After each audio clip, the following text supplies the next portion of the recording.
আজকে আমরা জানতে চলেছি ডেন্টাল ক্রাউন অথবা ক্যাপ কি এবং এটি কত রকমের হয়। ডেন্টাল ক্রাউন আমাদের ক্ষতিগ্রস্ত দাঁতকে সুন্দরভাবে সুরক্ষিত রাখতে সাহায্য করে।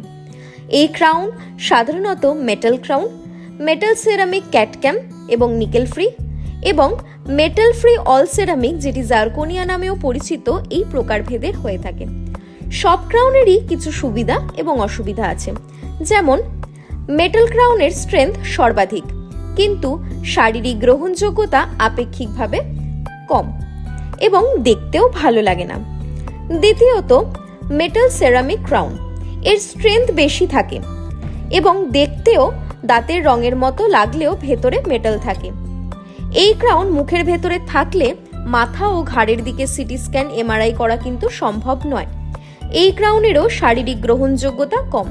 এই ক্রাউনের খরচ কম, সহজলভ্যতা এবং গ্রহণযোগ্যতা সব থেকে বেশি। তৃতীয়ত, নিকেল ফ্রি ক্যাটক্যাম ক্রাউন এর স্ট্রেংথ বেশ ভালো। এই ক্রাউন থাকলে মাথা এবং ঘাড়ের দিকে সিটি স্ক্যান করা সম্ভব হলেও এমআরআই কিন্তু করা যায় না। শারীরিক গ্রহণযোগ্যতা তুলনামূলকভাবে কম থাকে। এটি দাঁতের রঙের হওয়া সত্ত্বেও যেহেতু ভেতরে মেটাল থাকে তাই দীর্ঘদিন ব্যবহারে এটি বিবর্ণ হওয়ার সম্ভাবনা থাকে। তবে যেখানে অধিক স্ট্রেংথের দরকার সেখানে এই ক্রাউন বিশেষভাবে কার্যকরী। আর হচ্ছে চতুর্থত, জারকোনিয়া অর্থাৎ মেটাল ফ্রি ক্রাউন। শারীরিক গ্রহণযোগ্যতা সব থেকে বেশি। এটি দেখতে একদম আসল দাঁতের মতো হয়। এই ক্রাউন থাকলে সিটি স্ক্যান এবং এমআরআই কোনোটিতেই সমস্যা হয় না।